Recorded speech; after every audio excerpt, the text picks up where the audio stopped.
Hello and welcome to episode 150. I have been doing this now for over 4 years. It has been a delight. I have been talking with some of the most incredible people on this planet.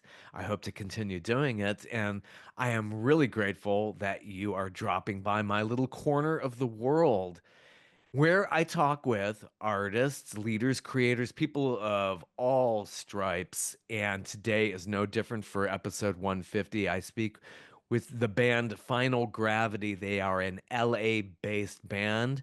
They do some incredible music. Think it's kind of prog, edgy music, and kind of has this Geddy Lee Rush vibe to it on some of the tracks. They have a great new project out now called Stormchaser. Get it wherever you get music, but mostly try to get it from Bandcamp. And we talk about that within this episode as well. Great band. They have this lovely lead singer. She's just awesome. And everybody is so wonderful in here. So thank you so much for listening, and thank you, Final Gravity, for speaking with me. It's a lot of fun, and I hope to see you on the other side of this lovely interview. Thank you. Good to hear you. I could see Cool. you as well now. Great. Excellent. And we have another guest here. This is a surprise. I didn't know if I was going to get Okay. to. Thank you so much for joining me, Melissa. I think you How might you be doing? Yep. getting three or four depending on people's Oh, availability. wow. So we're trying for the whole band. We'll see. Oh, okay. That sounds fantastic. I'm glad you could join me. And how are things going for you? You're all on Pacific time this morning? Yep. Yes. Yeah, we're all in the LA area.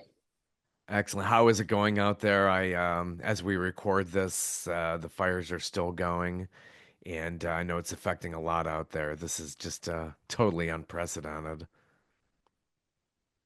Yeah, I Absolutely. live I live right near the Pacific Palisades. I'm in Santa Monica. So last week actually the closest evacuation zone was only about 3 blocks away from my place. So looking a little dicey for a while. So thankfully we're okay. But yeah, I mean, most people have lost their homes, a lot of people disrupted by it, so it's pretty terrible overall. Yeah, it always depends on which way those winds blow, and you just just hope against all hope that Yeah. they would just die down for Christ. I mean, for gosh, I mean, Yeah, you really wish it would be over with. definitely. That's the one thing with Mother Nature, though. You know, we kind of experience the aftermath of hurricanes around here. Now we're getting snowstorms here in January 2025, which is very Mhm. unusual for us in the Southeast. At least it's, there's a point where it's over. And this kind of thing, it's just this continuing nightmare. So I feel for Yeah, everybody out there. It's just your worst nightmare. yeah. Thank you. Absolutely. So if you'd like to get started, that would be fine. I could admit somebody else in here. John is joining us Okay, cool. as I let them in there, and we'll see John come up here in a minute. And you could just tell all of us what role you play in the band and how this all came about. I really think this is interesting because I'm looking at the website, and you got just like these really cool covers to your album projects here. And just how does that get chosen? Is that a democratic process in the band? Melissa, you want to answer that one or start the Yeah, answer? anybody can jump in anytime you want. Um, Everything gets decided over a beer, usually. Is that That's right, good. Mike? Beer and or other Other spirits. Yeah. factors, but other spirits. But no, yeah, it's definitely everyone has an input, and it usually just evolves organically and naturally, like is the way it has always seemed to be, where it's like we'll sort of be saying, okay, this is the idea, and so like the other album prior to this one, Surviving Humanity, where we've got the icebergs, we had a guy Eric, what's his last name? Eric Senna. Yeah, Eric Senna, sorry. And he's a really great artist, and we told him what our concept for the album was, and he came to us with like four different things, and we sat over some beers and looked through this with him, and it was pretty unanimous, but we all kind of put our votes in, and that's how that one started to evolve into being that one. Um, with Stormchaser, similar where Charles actually headed this quite a bit with a lot of good ideas, but again, like presenting different ideas, and then we all kind of like put our votes in and just kind of naturally coming to this agreement that, yeah, that feels right. So it was always going with that gut instinct, you know? Yeah, yeah, it's just beautiful. I love that photography and the struggle on the iceberg. It's like a little tug of war. Oh, yeah. Somebody's going in there, surviving it is just really symbolic. Just a beautiful photograph, and obviously probably enhanced with Photoshop, but it's just absolutely beautiful. It's really, really nice. Yeah, But I love you're, yeah. I was so impressed when I saw it. It was kind of like, absolutely, that's what it has to be. So you have an exciting new project, Stormchaser, which is just a really nice collection of tracks here. How did this come about, Stormchaser? What was the original idea for it? There's a lot going on. We started working on some of this material way back during the pandemic. I think in LA we've even got the fires going on right now. I think in LA there's always a little bit of chaos, and I think as a band we're always trying to look for the positives and survive them. We're never like a downer band, or we never try to look at the dark, depressing end of things. We always try to look for the standing up and rising against and overcoming. So I think a little bit of the artwork that Charles put together for the album cover and the name, I think we were just trying to say that, we're ready to take things head on, and when we're gonna, nothing's gonna get in our way, and we're actually not just sitting back, along for the ride, but we really want to kind of, grab the, take the lead. Yeah. And as a band, it sounds like it's pretty a democratic process that you were all really unequal. It's so much different than a solo act where you got the band supporting the solo artist, and yeah, that's a whole different dynamic. So it sounds like it's all equal parts as far as a project like this comes together. We all share, yeah. I think everything from the songwriting to deciding which gigs we're going to play to anything it's usually a pretty democratic, like you said, democratic process. And everybody contributes too. I mean, everybody has special skills too that anybody can kind of contribute in. I actually work in the world of audio as an audio engineer. Charles works as a video editor. Mike does a lot with internet-based products. Melissa's really good with marketing. So I'd like to think that each of us have some special, unique talents we could bring to the table. But even that, we always run all of our ideas past each other. No one ever just sort of says, "This is my thing, and I'm doing it my way," if I'm in charge of this. But we all say, "Hey, we present an idea. Hey, this is where I'm running with this. What do you think?" And everybody always provides feedback, and we welcome it. No one's very defensive about it. We all, we want to make things as good as we can, and make things better and better. So. So what's your role in the band? And then if anybody wants to jump in there as to who plays what, Melissa's obviously the lead singer here, and just describe your role in the band as to what you do and instruments you play. Go, Charles. Is my mic on? Just want to Yeah, make sure. looking Okay. good. I like the background. All right. Well, I'm the bass player, obviously. I write a little bit on guitar, a little bit on keyboards, but primarily if I bring an idea to the band, it's on bass. I'll have ideas like, "Hey, Mike, could you play something like this?" Or, "John, I'm thinking a drum thing like this." Or, "Melissa, maybe the vocal melody goes like this." But it's completely collaborative. It's like that's just a starting point or a jumping off point. And I think everybody has sort of that same collaborative effort when they bring something into the band, or collaborative spirit, I mean. It's just like, "Hey, here's something to start on. What can we make out of it?" So it's not really, as you mentioned, Robert. Is it Robert or Bob? You can call me Bob. Okay, Bob. Yeah, It's my definitely Zoom has not. my formal name there. Call me pal. Never mind. Definitely Call not me Al. us. It's not a solo project. It's not a vanity project for any one person. I mean, we're very much collaborative. Additionally, as John mentioned, my career is in post-production. I'm an assistant editor at the moment. I've edited almost all of our music videos that you see on YouTube. My girlfriend shoots a lot of video for us that I edit. And also, I did the artwork for Stormchaser. The front cover, back cover, the layout, everything except the photo of the band on the interior. Do you have all the artwork, Bob? I Did you just get? have the covers here. I don't have like the inside artwork. Oh, bummer. Well, I'll send you that at some point. hopefully during Yeah. this interview. In fact, if you guys will let me pull back for a moment, I'll see if I can send it over. Yeah, and I'm a video editor too by trade in the Oh, daytime, so I totally understand that. What not to talk too much shop here, but what system do you edit on? well, I'm a Windows guy at home. I'm a Mac guy at work. Yeah, At home, I go back and forth between Avid and Premiere depending on yeah. how I feel that project. At work, it's Premiere right now. It's been Avid before. Final Cut way back in the day before they nerfed it. So Mm.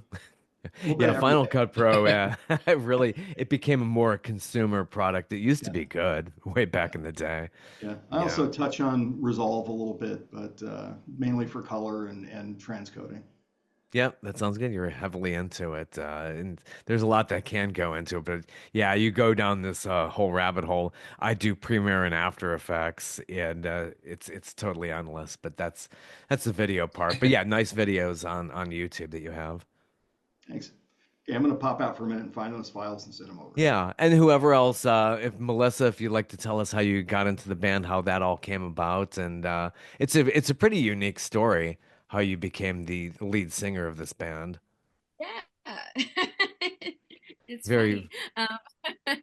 So the very very beginnings of it, I what I found out later, I didn't even know this like initially, was that Final Gravity opened for my all-female Led Zeppelin tribute band at this place called Weber's in, where is it, West Hollywood somewhere, right?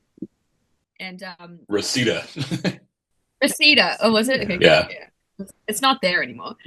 Anyways, John had a solo project that he was working on, and he thought, oh, she'd be really good to sing on my solo project, and actually sent a package out to that venue with a proposal saying, like, hey, I think you're a really good singer. You should sing on my solo album thing, and I could give you studio time because John has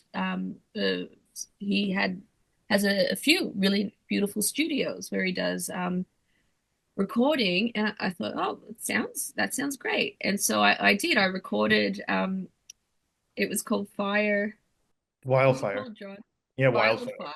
I recorded interesting. Wildfire, and so then I did that, and then the return favor ended up being that I was in another band, a metal band called Sin, and I needed a drummer because our drummer had basically, you know, taken on a new career and he just wasn't going to be available. And I said to John, well, you play drums. Do you want to like fill in for my band Sin?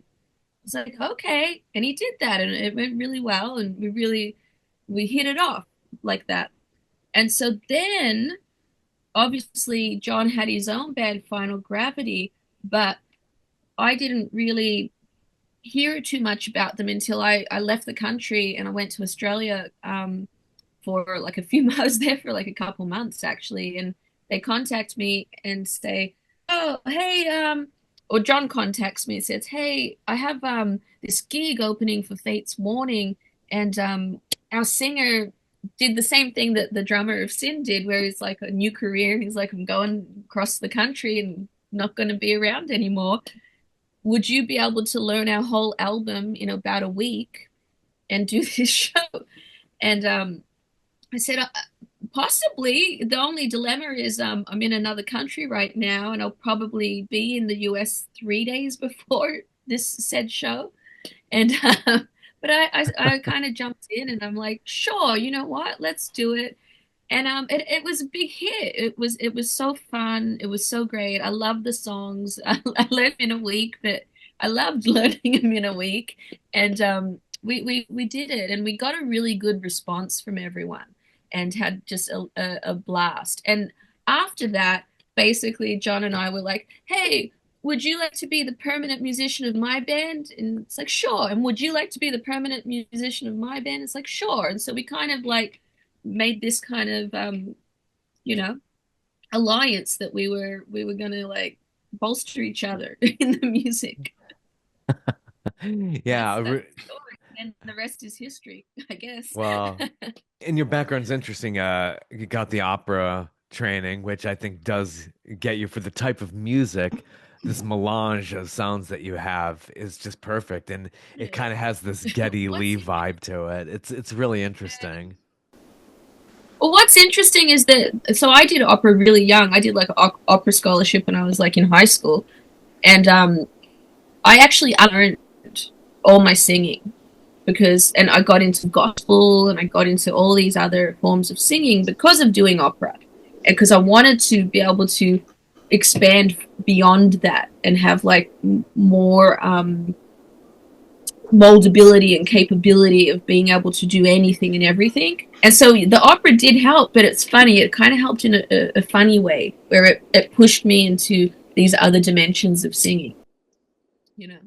Yeah, yeah, it really does. It's a perfect fit. So you're coming together, putting an album like this together. How do the songs get constructed? Are you doing a lot of the lyric writing? I know that's very tough to just do lyrics and to put melody to it. How are these tracks coming together as far as like when you start and you germinate the idea for each track? It's a combined forces thing. Mike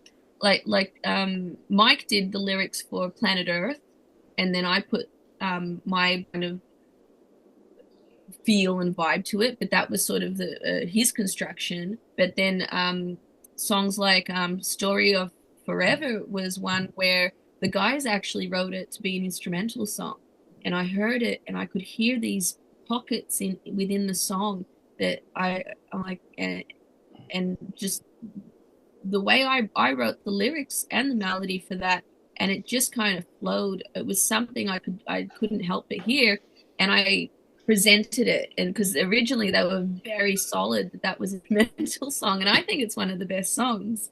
And so it just depends, right? And so you go with again, it's always that gut feeling and feeling it out.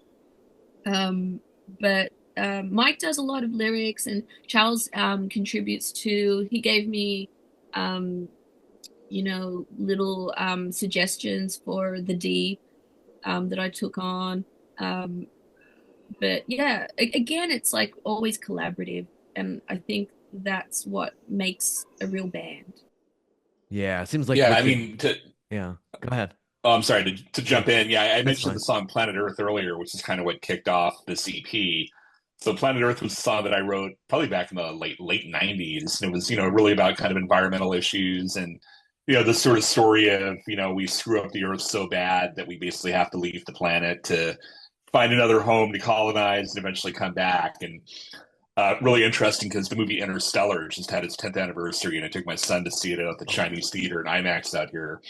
And it's like, I'm not saying that they stole the idea from me, but they're no, but seriously, that and the movie Wall-E both had similar themes. And when I wrote it at the time, it was Soylent like, Green. hearing these warnings of someday in the future there may be a thing like this, and more we're starting to see these things playing out. Where these fires here in LA, it's like, and we have two entire regions of Los Angeles that are mostly gone. Pacific okay. Palisades and Altadena. And so it's like kind of scary that we just put the song out, and it's like a lot of the like warnings leading up to its story are kind of ending up sort of coming true.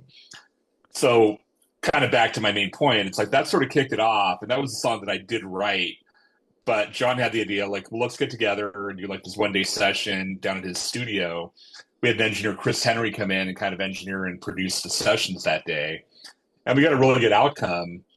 And so even though it was sort of my song, I think, starting with that session, it really kind of was a collaborative effort of arranging it, recording it 1 day. And that's also what led us to work with Rich Mauser, our producer, because we had to mix it because he was on our radar. We took the song to him. We actually sat there with him during the mix session and did a fantastic job on it. So we're like, yeah, I think this might be the guy to produce the other songs on the EP. Yeah, Rich also worked for with Tears for Fears.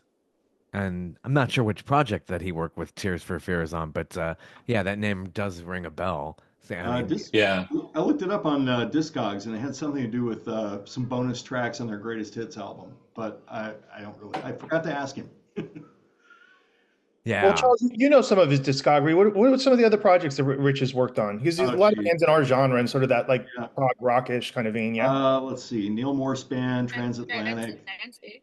Lobate Scarp, who are we know those guys personally. Uh, I know he's worked with like Mike Portnoy from like Dream Oh Theater. yeah, lots of times. Yeah. He was a Rotation member. Experiment. I'm pretty sure he was a member of that band Oleander back in the Yeah, 90s. He he was a was. guitarist and songwriter, engineer, producer guy for them. So he's been around the block a long time, but he seems to be doing mainly progressive rock albums these days. I'm not sure if that's, I mean, he's clearly got an interest in the genre and he's good at it. I don't know if that was when he got into music where he saw himself going, but he's definitely taken that ball and run with it. So he's, you know, he's a great guy, and it just kills me that his studio is gone. And his studio was also his house. It's like he had a big two-story drum room, mixing, kitchen, all this stuff downstairs for the band, but he had his own private second story, you know, bedroom and suite and everything up there where he and his wife lived. And the whole thing's burned down. So not only is his studio gone and all the awesome vintage gear he had, but his house is gone too. So I mean, geez, I feel bad. We shared some links to his Kickstarter, so maybe we Well, can. I guess we feel very fortunate that, you know, we had that opportunity to kind of at least create our project in that studio before, again, it just recently got lost in the fires. But, you know, it was an awesome place. And what was so cool about that is we got to make a record old school style. We went to him with demo tracks, said, here's the demos. He went through the demos. Even one of them he didn't particularly like. He goes, hey, you know, these are all feeling a little middle of the road here. You got something more upbeat. You know, we pulled a different file up and he's like, yeah, let's go with something more like that. I think that's got more energy, which actually turns out to be our opening track on the record. And then from there, you know, we actually developed the songs a little bit more, went to his studio to do all the recording, did all the mixing, did all the mastering. And he doesn't just do everything in the box. You know, he had a great big, you know, vintage Harrison console and real outboard gear for reverbs and compressors and a real plate reverb, and he actually printed the mixes to reel tape. So I mean, this wasn't even just a do a record the way they're done nowadays and do it on the low budget easy way. I mean, we had an opportunity to kind of work with a phenomenal engineer, producer, mixer, and work in a studio kind of what I think of as like the old school days. And I think what's kind of great for a band like us, it really translates into more like what I call like an analog sound. You know, I mean, you know, a lot of the bands that we kind of pull a lot of our um um the bands we grew up in, you know, we liked that sort of, you know, sound where they sound like real instruments. It doesn't sound like samples or everything's over processed or auto tuned or digitized and edited to death and quantized. So, you know, we wanted to, I mean, I think Rich brought out the best of our musicianship, but, you know, I guess we wanted to sound like, you know, musicians or a band. Hmm. Yeah, and I don't know if we mentioned it, but yeah, Rich's house was actually up in the hills of Altadena. So we had up there probably like 15 times between pre-production and recording sessions. So yeah, it was tragic because he had a beautiful location, beautiful house, incredible studio, and we spent a lot of time up there. So when seeing the fires happen, for several days, we're like, God, we hope Rich's place is okay, and unfortunately, it wasn't. But we were driving by that entire neighborhood just multiple times, and even the photo of us in the bar on the artwork on our album was actually taken at the Altadena Wine and Ale House, which is right down the hill from Rich, maybe about 3/4 of a mile, and that was sort of our home away from home while we were out there. So yeah, hit us pretty hard, everything going on there. Yeah, I got that photo. That's really, really nice. Yeah, it Not looked really everything good that there. revolves around Yeah. beer All or right, I'm just drinking or sending Bob some photos of us at the studio. well, Yeah. Oh, that's just tragic. And to hear about a reel to reel, I mean, I love that vintage equipment. It's just like there's nothing like that. They don't make that Yeah. like that it was pretty anymore. special. Yeah, Yeah. yeah. And you could tell that in the final mix with a lot of these songs. The deep is just, really beautiful and really just edgy with just very just like total energy. It's just great great thing to work out to as well. It's got a lot Cool. to it. Yeah, several of us in the band are like huge Rush fans. Yeah. For whatever reason, we didn't set out to imitate Rush at all, but I Yeah, think it just gets into your DNA. But sure. that song, "The Deep," reminds me of an older Rush song called Mike, help me out. First song, "Caress of Steel," Bastille Yeah, Day. Bastille Day. Yeah, it's got a little bit of a vibe from Bastille Day, just a little bit. And Rich was listening to the demo. He's like, "You're going for like an early Rush vibe on this." And I'm like, "Oh, this guy gets us." You know, we weren't really going for it, but he pointed it out. I'm like, "Oh yeah, that is really similar, isn't it?" Not to the point of being a ripoff or an imitation. You remember all those bands back in the '80s that were doing Led Zeppelin ripoffs? I hope we're not that bad. But No, no, no. It's more of like, kind of throwing shades of a yeah, tribute, shades of tribute. And then there's nothing wrong with it. Everybody derives off of something. It's just everything just leads to one another. But yeah, once like I'm sure record execs, A&R people probably say, "Hey, that's working. Let's get you to sound like this." And I'm sure that happens in the business. So when the band started, I mean, this started with Mike and Charles, and it kind of went from there from the Music Institute. well, I mean, Yeah. Sorry. two separate. Sorry, go ahead, Mike. No, no, no. That's fine. Go ahead. Oh, okay. I was saying there were actually two separate camps. Well, I guess ultimately everything revolves around Mike. Because when he was growing up, he knew a keyboard player named Steve Campitelli. And Steve he went to Penn State, right? Yep. Yeah. Okay. So he moved out to Penn State. He's a keyboard player. And when he was there, he met John and Bill, who was our previous singer. And so they had a group together. Meanwhile, Mike and I met at Musicians Institute in Hollywood. And then ultimately, when Bill and John decided to move out to LA, Mike had already met them when he had gone to visit his friend, Steve. So it's kind of like the four of us, hey, you're a guitarist, bass player, drummer, there's a singer. Let's do some stuff. And there was an aborted cover band for a while that we learned some songs and never played any shows, but we all still kind of stayed in touch. We were all still buddies. And there was a barbecue at John's backyard one time, and the four of us happened to all be there at the same time. And my memory says it was me, but I can't be trusted. Somebody said, hey, we should try to do that band again, but this time let's do our own music. And that was 17 years ago. So we've been pounding away at it on and off. We took a break in the early 2010s for about 5-6 years.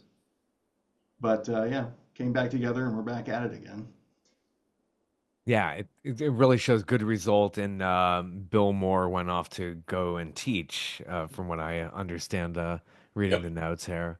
Mhm. So Yeah. guys, feel free to jump in and correct me if I got any of the history wrong. Well, I just think to add, I think the barbecue at John's place, that was John's twins' first birthday party, I think. And I just had a kid as well, pretty much a newborn at that point.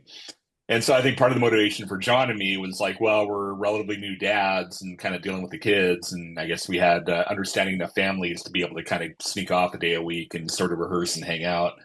So I think that was sort of the impetus, was initially more of a kind of a social thing / musical thing. But the longer we did it, the more serious we got. And I think after about a year, we started to gig and, gigging more and more regularly. And then culminating in 2009 with our debut album, the self-titled Final Gravity album. Yeah, and let listeners know how did the name Final Gravity come about? That's what I just wanted to interject. Like, wasn't part of why you initially started the band was beer, right? Starts with Like, beer. Is that why One of the every covers band there. is formed? You can take it from there, but I remember beer. Like, that's what you Everything guys with our did. band starts and ends John with joined beer. I thought it was about fellowship of new fathers. The And Final Gravity was formed.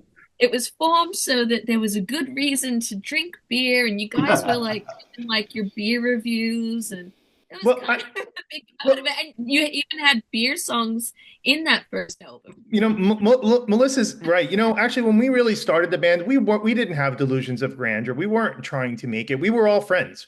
We were drinking buddies. We'd often go out to a bunch of craft beer places or beer festivals. And even when we started rehearsing, and even with Melissa, we'd spend 2 hours rehearsing in the garage and then spend 2 hours outside in the patio drinking beers and smoking cigars and hanging out. So we were friends. We weren't just trying to make it. I think we were creating music for the right reasons. We were good friends, a lot of the same musical influences.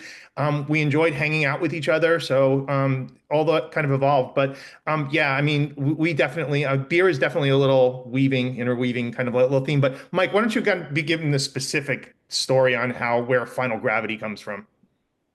yeah, so given that kind of origin story, we of course had to have something referring to alcohol. So our initial name was going to be Amendment 21, which is the constitutional amendment that repealed prohibition. And so we're like, yeah, that's really cool. And after a few months, we're like, oh, there's another band that has albums out called Amendment 21. So back to the drawing board. Well, I got really into craft beer and home brewing, and to the point where I actually became a certified beer judge back in the 2000s, and kind of dragged Charles into the beer world as well. So we were both super into it. And so, as we were kind of like thinking of a new name, I was kind of running off some brewing terms, and the term final gravity kind of resonated with everyone. And final gravity, it's basically a measurement of the density of fermented beer or fermented alcohol relative to the density of water. There's also a term original gravity, which is before you ferment it. So the difference between original gravity and final gravity is basically will be an indicator of the alcohol content. So we like that. And then, with Bill being a scientist and, all of us really being kind of science geeks, we're like, well, there's some double meanings there too, including, think about a black hole. A black hole, if you go through it, would be the final gravity you ever encounter, which is kind of cool that the new album cover kind of alludes to that. And, we still like the beer connection, but I think we're trying to maybe de-emphasize that a little bit and lean in on maybe one of the alternate meanings. Plus it just sounds badass.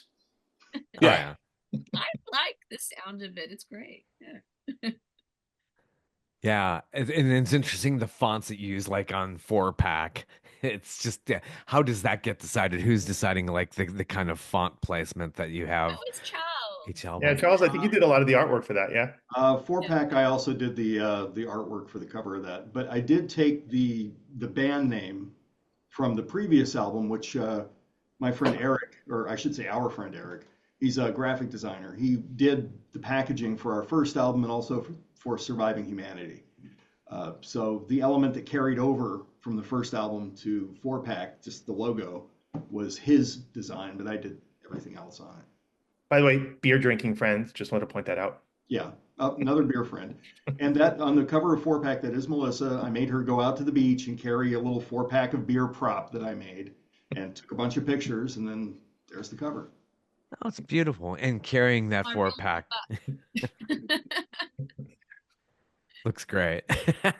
I like the jewelry on and all that, all the accoutrements there. That's very nice. Yeah. So on the new album, you got some really interesting tracks here. And one that really, really screams Geddy Lee to me is The Story of Forever. It really just harkens back to that and just has that really deep vibe to it. I really enjoy that one. Melissa, I love that one. What's that? do you want to maybe tell them a little bit about that one? Oh, well, I sort of said earlier that that song was meant to be an instrumental story of forever, and it spoke to me. It just screamed at me, and coming up You with screamed back at it. I did, and coming up with the words was like so natural. It's like it just flowed like effortlessly, and it's about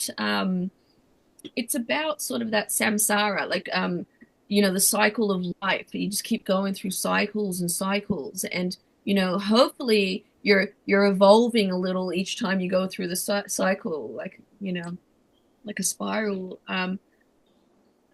or you get stuck, and you can't get out, right? And so it's that questioning, are you stuck in the story of forever, or are you evolving from the story of forever into your transcending? That's what it speaks to me. But the sounds of it also spoke to me, where it just felt like all those sounds were very natural. But Rich added a lot of elements to it beyond what we had done when we demoed it originally. And so he added these little kind of colors. So there's that little section where it's a where it's between the choruses and the verses, and I think that sounds really cool. And even the bridge part at in the middle, like originally that was going to be more intense and higher, and he kind of like moved it into more of this like kind of like flowiness, and I think it was a beautiful balance of what our original idea was with then having produced. Yeah, our producer, Rich Mauser, definitely had a great amount of input in taking the ideas we had and really help bring them to life and take the step farther. But we actually did something a little different for this record than we've ever done before. Most of the times in the past, we've recorded a song And then after you record it, you play it live and you're like, oh, and the more times you play it live, the more, I don't know what's the word, you sort of digest it or own it. And then you're like, oh, if we only got to record it, we got, I wish we could do a little bit more like this, or man, we could have this song could have become a better song to have played live if we just maybe gave this a little bit more forethought. But what we did this time is we actually took all the songs that we went to the recording studio to record, and before we went to go record them, we actually went and played them live. So we played a show over at the Whiskey A Go Go in Hollywood, and we actually played these songs basically as unreleased songs. And the coolest part for us was we kind of almost learned what worked or what didn't work. What went over with the crowd or what kind of fell a little bit flat. So we sort of developed the songs a whole bunch by the time we went to the studio. And then again, working with a producer like Rich Mauser, he, as Charles mentioned, I think he got us. And I think we had the songs so well developed. He's like, now let me help bring this up to the whole, the whole next level for you, and help me. He was able to sort of construct a real song out of the idea. He really kind of brought it to life for us. So that was a pretty interesting process for us. First time we've ever done that. Yeah, so you could really feel that from the audience, playing something totally not even recorded yet, but you're kind of like testing it out on them. And I think that's an interesting thing. I know a lot of artists do that, but I think that really kind of translates well. Like, okay, yeah, this works, that doesn't work. You get a producer together and you kind of figure it out from there. I think that's an interesting process. It was fun. Yeah, Yeah. I think we really trusted Rich a lot too. So, um, like we went into that whole recording session and working with a producer where it was like, okay, we've gotten it to here. Let's not get attached and just do with it as you wish. And so we gave him really like free range. Not that he like slaughtered the songs or anything, but I think just having that energy of like the openness and trust meant that he could fully unleash his creativity too. Because sometimes you can get a little bit too controlling or attached to something you've created, right? I think Yeah. Story of Forever is the first one we started working on with him, right? That was I our think first so. pre-production session. It was. Yeah, Rich had a very interesting way of working. That's why he gets an arranger credit on the album because he would listen to the demo and then just kind of sit at the control panel with some MIDI surfaces and essentially build the song up again from scratch using drum programming. And he would have Mike sit there and play some scratch guitar parts. And so it's like he listened to our demo and he goes, okay, so now let's start over completely and build it up again. And this way he had it all in Pro Tools and he could move it around, shuffle it and deal with it and change things and extend things, shorten things that I guess he wouldn't have been able to do if we had just set up and played live in the studio to record the demo. And it was a little off-putting, I'll say at first, because we're just kind of sitting in the room watching him work. And we're looking at each other going, do we have any input in this? But it turns out it was actually, that's his method. And then as soon as he gets a skeleton, or at least the framework, then it becomes more collaborative. And he's like, what if you guys tried this? And we would say, oh, but we like this part. And, then we would build it up together. But the songs changed. It's like they didn't really change. They're still recognizable. But the songs changed either a small amount or, in the case of Far Away, a large amount. That song used to be twice as long and it had more parts in it. And he just kind of listened to it. He goes, these parts aren't speaking to me. Can we take them out? And, it's kind of like in editing, you have to kill your children, right? Sometimes your Right. favorite bits don't work for the overall movie. So you wind up going, okay, I guess we can just put that back in the parts bin and maybe we'll use it again someday, maybe not. Sorry, I keep looking up because my screen's high. Yeah, that is so true in the editing process too, whether it's audio or video. And you hear demos like many years later on anybody's projects. It's like, wow, it's like, oh, there was all this other stuff there and we just nixed it out for the initial release. But yeah, I mean, it's just, I think it is kind of like more of a gut instinct. I know that as a storyteller myself. It's just like, some things just don't feel right. And so that's how you make those decisions. And it's great to have an impartial outside sort of authority, I guess, telling you, let's lose that. If we decided to fight him, I think we would have had a different experience, but we thought about it, I think, in the moment, and it's just like, yeah, he's totally right. We're trying to jam too much into this tune, or there's just not enough of this part that's good. Maybe we should repeat that some. You know, just he really helped the songs take the form that they have, that you hear on the recording. If we had produced that ourselves, it would not have sounded like that, and I think it would not have been as good. Yeah, you got to put that Yeah, trust in that producer. I think with Far Away, that probably is arguably the one that changed the most, and that was actually, pretty much on everything we put out. One of our favorite bands, particularly Charles and me, is the band King's X. In fact, when we met, Charles put up an ad at Musicians Institute saying guitarist wanted. One of the influences included was King's X. I'm like, oh, I got to call this guy. They were a new band. So yeah, yeah, I think they're on their second album at that point, or anyway. So I'd kind of written a lot of what the former version of Far Away was called Velvet Wall Prison, and I wrote a lot of it, and it was very in the King's X realm, especially the chorus, which is one of the things we dropped. It was very, kind of groovy King's Xy. And I think with Rich, that was one part that got dropped. We did kind of take a pre-chorus, it was almost like an interstitial part, and that became the new chorus. And then had a riff that had been kind of sitting around, and we kind of used that for that big bridge part where we're doing the kind of guitar solo and drum fills and all that. And again, as Charles said, at first it was a little off-putting because I'm like, wow, this has really changed a lot. But then kind of thinking about it, it's like, it still has that kind of King's X vibe to it, but it doesn't sound as much like we're just kind of aping King's X or whatever. So I think he helped us still kind of retain that character, but make it sound a little more like us, maybe a little less like, some of the bands were influencing us there. Yeah. Wow. That's just, it really comes again. Another track that really gets to me is Automatic Pilot. And that just like how it starts off slow and then very lifts up and heavy and you feel that bass. It's just, I like that crescendo. I'm sure that's something that you'd all kind of come to and we're like, wow, this could be really amazing. I like songs that just lift up like that. Now, John, you want to talk about that one? Well, I agree with you, Bob. I'm a big fan of the songs that kind of like lift up like that. I mean, I like a chorus that really kind of like pops and Rich was kind enough to kind of like listen to our idea how we wanted to give this kind of I don't know if I call it a poppy, but hooky kind of like chorus to it. And we definitely wanted to have a little bit more space during the verses that just kind of like vibed a little bit. Because sometimes, it's really hard to, I mean, we appreciate dynamics. And if everything's loud, nothing's loud, right?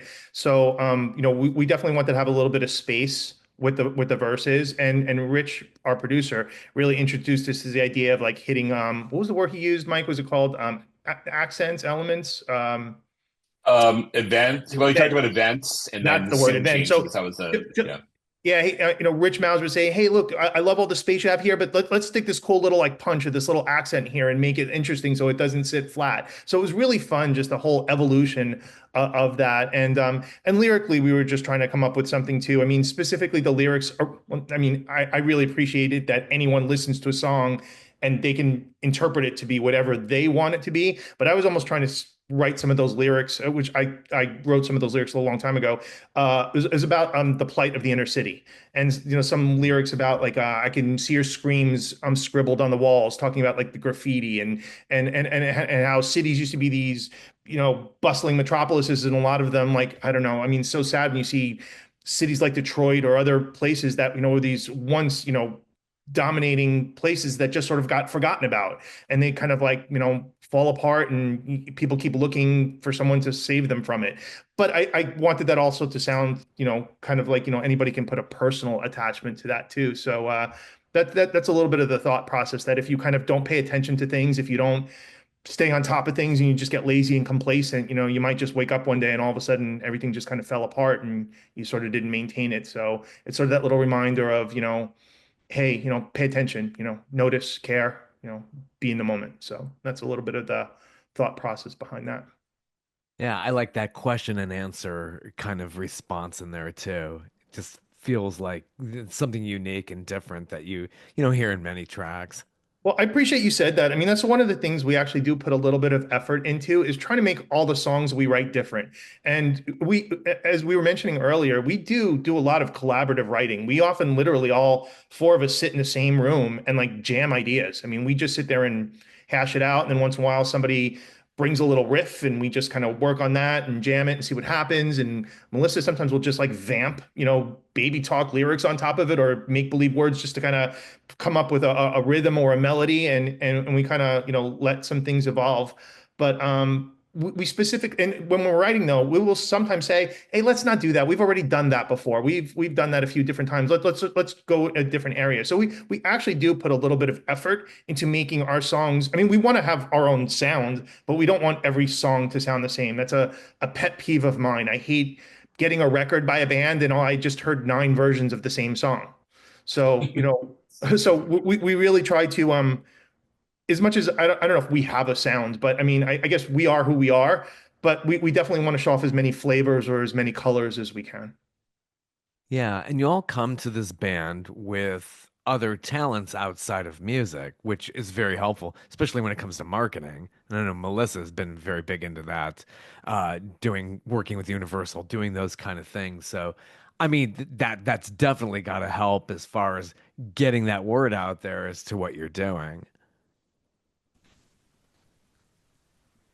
Um, we're working on it. Um, but yeah, all of it helps where we can do a lot of the work and create the foundations, and so that then when we are reaching out to external resources, we've already kind of got that game plan or like a foundation for people to expand upon. So, like employing Wendy, she's a someone that's been helping us to promote this album, and it helps that we can put together like a solid EPK where it's you're not they're not sort of like scrambling to find out all the information about you, because I know how to do that and we know how to do all these different steps. And Charles can create all the graphics and things like that that are needed. And all of these things are really important if you want to be able to be in the music business, not just the music creation, right? Yeah, it's beyond just simply creating it. You got to get that You word out and gotta, know how to work all that. that's right. That's right. Yeah, that's very, very, very big. And then that translates into where you make the money's on the road. So Yeah. how are your plans shaping up for future touring? Well, we've been talking a little bit. One of the things we have never really done, we've always played more. Final Gravity has always played a little bit more local. We've always played in the LA area, and I think this is we sort of got a little inspired from this little EP package that we thought, it'd really be kind of cool that we're finally talking about the idea of maybe going on the road for a little bit and doing some like little week-long stints, maybe opening up for a band of like a similar genre and kind of like partnering up a little bit. So I know up till now we've done so many shows that are like one-offs. And here in Los Angeles, there are great venues to play. We've played the Viper Room and we played the Whiskey a Go Go and we played this great new venue out in Lancaster called Transplants Brewing. Big stage, great place. But everything we've done up till now has definitely been the LA market. And I think this is the first time we've really kind of seriously considered the idea of disappearing for a little bit and trying to do some extended shows. And maybe, again, we'd love the idea to maybe partner up with somebody else that has a similar kind of game plan that we do and maybe like be an opening band for them. So I guess we're in the baby steps of that. So we'll see where that evolves. Yeah, hopefully we could see that and you get outside of LA and expand your horizons. So yeah, hopefully for the future it can really do that.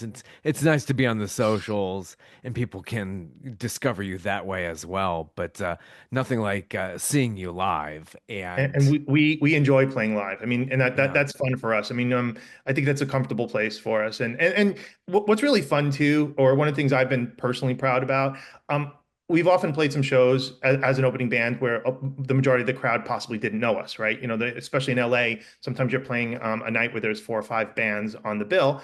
And they're often showing up for the headliner or they're showing up for their friends, and it's really fun when we get to win people over. I think Melissa's got a great stage presence. I think she really feels comfortable. I mean, there's some bands that just go up on stage and perform, but I think we really try to connect with the crowd, and that's important to us. And we're excited about our music, and we're trying to expose it to people. And it's so exciting when the fans resonate to it, because if you look up and you see them kind of responding to it, you almost see the surprised look or people, nodding their head. That gets you inspired. Then when you're inspired, you start playing even better, and that's that whole exciting energy you share, which you can only get in a live environment. So it's fun to record. It's fun to listen to it. It's great that there's YouTube and all these other social media platforms, but there's still nothing like a live rock show. Yeah. And having We somebody like Melissa actually, could really help. oh, thanks.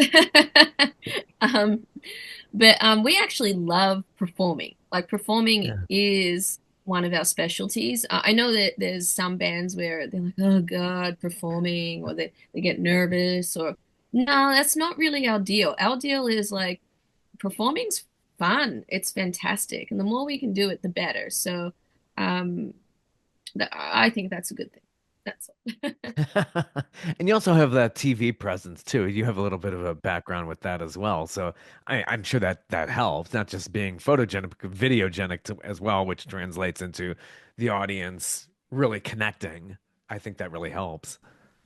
I'm definitely comfortable on stage. I'm probably more comfortable on stage than in like In real normal life. human interaction, quite honestly. Um, but yeah, I did TV hosting. But even before then, there's just something about once you're on that stage, it's a different world, right? You tap Yeah, into another world, and nothing else matters. Like your problems are gone, your right. whatever it does, nothing exists except in this moment. It's one of the greatest ways to be present and in the now, I think. And that's what a lot of us strive to do, like through like meditation and all these things. And for me, like the greatest meditation is to just sing and perform live. Yeah, it's so true. Bruce Springsteen said that, I wish I was that guy up on stage all the time. I was like, it's Oh, funny how you look at that. Yeah, I can relate to that for sure. and then, coming off stage, and that's where it translates into that too. It's like, yeah, how do you come down off of that? It's like, all these people had their attention on me for Well, so that's long. actually easy for us because most of the venues we play at have a bar and there's plenty of There beer you over go. the bar. So Yeah, I was gonna say beer. we're fine off stage too. There's the common denominator, beer. Oh, you noticed. Better. And all points lead back to that, from songwriting all the way to the final mix and touring. It's We just call it liquid inspiration. That's what exactly. Sean says.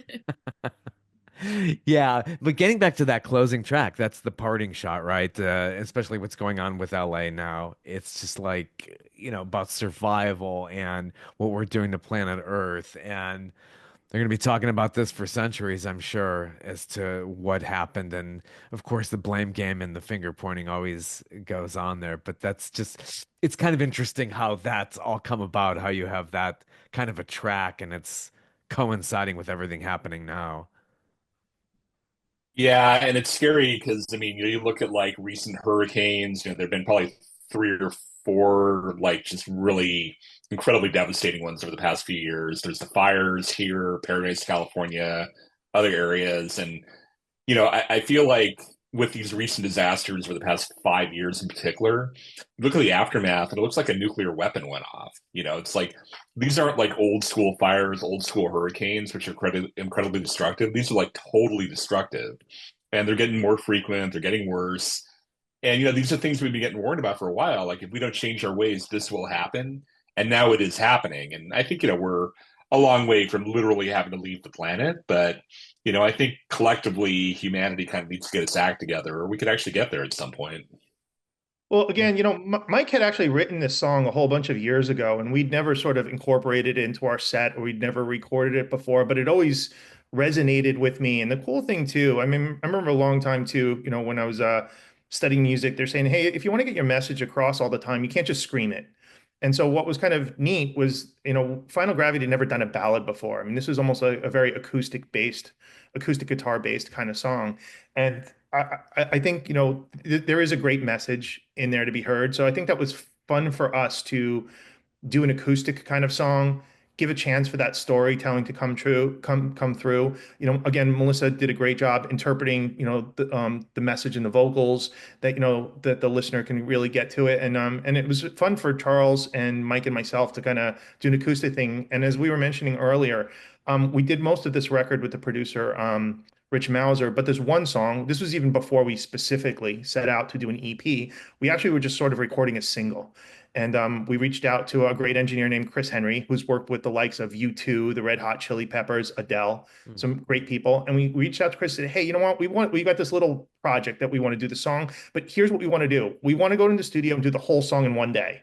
He's like, well, that's not the way you do songs. I'm like, yeah, but we actually tracked it live. So we sat in the same room with Mike playing guitar, Charles playing bass, me playing drums, and Melissa singing, all four of us, four human beings in the room playing the song live together. Now we did go and do some overdubs. We layered guitars. We, obviously worked on some new vocals and all these other harmonies. So the whole song wasn't completed, but we actually performed the bass tracks with all of us performing live.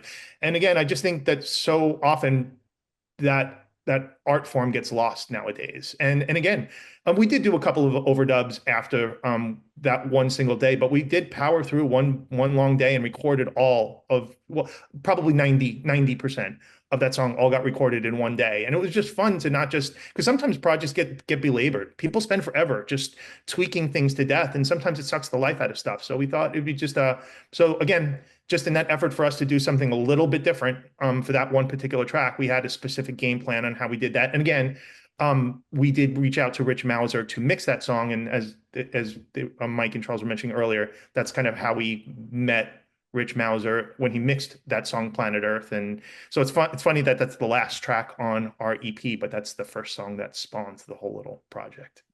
Yeah. And a great project it is. It's just it really comes together well. Where can we find all of this material? You all have your own website and wherever you can get your music, I suppose, and digital. And are you also on vinyl as well? Not yet. We've talked about that. That'd be fun. We've never done that, but I think we should, don't you think? Yeah, Yeah, definitely. The best place to get the music, though, is at Bandcamp, because if you buy it from them, then we get most of the money, as opposed to if you stream it on Spotify or Amazon or something, we get like a fraction of a cent for every play.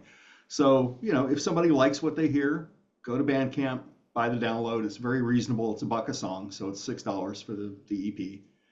And, then you own it.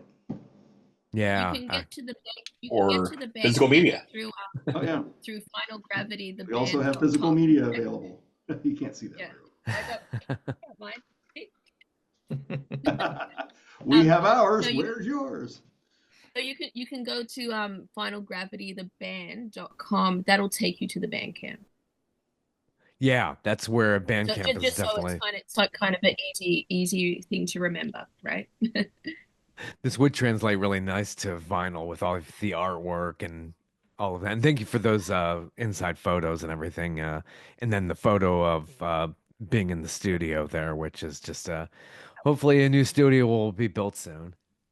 And Hopefully, Melissa. Rich will rise from this. There's, like I said, the GoFundMe is already made. I want to. The last time I looked was almost 50,000 people had donated to him to help rebuild his studio. It's going to take a lot more than that, but it's a good place to start. Excellent. Excellent. Well, it's great. Well, thank you all so much for joining me today. And Thank you for having us. Thank you. we'll get the word out there and go to Bandcamp. Please buy this brand new project and just excellent tunes here. It really is. It's really, really well done. And Thank you. congratulations on that. It's just something to listen to. Definitely. Awesome. Thank you. We're very proud of it. I hope more fans will find us. So fingers crossed. I want to share the music. Mention all 4 of our releases are there on the Bandcamp page. Excellent. Well, I appreciate you all stopping by and best of wishes in the future for everything. Awesome. Thank you, Bob. Take care. Thank you so much. Have a good one. Bye-bye. And wherever you can give to help the people of Southern California who have been dealing with these awful wildfires, they are raging as I speak right now.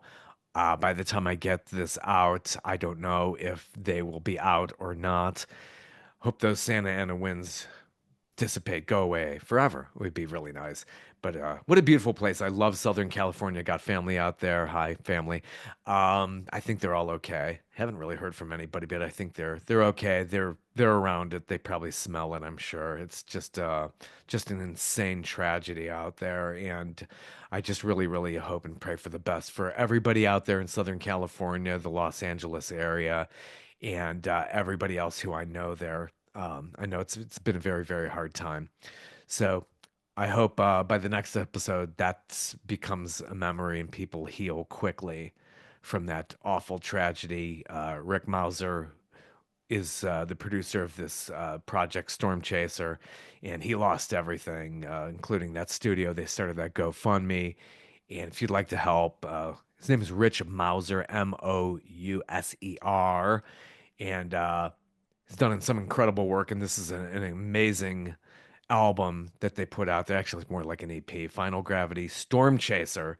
Get it wherever you get music. If you can, go to Bandcamp and buy those songs. They are wonderful.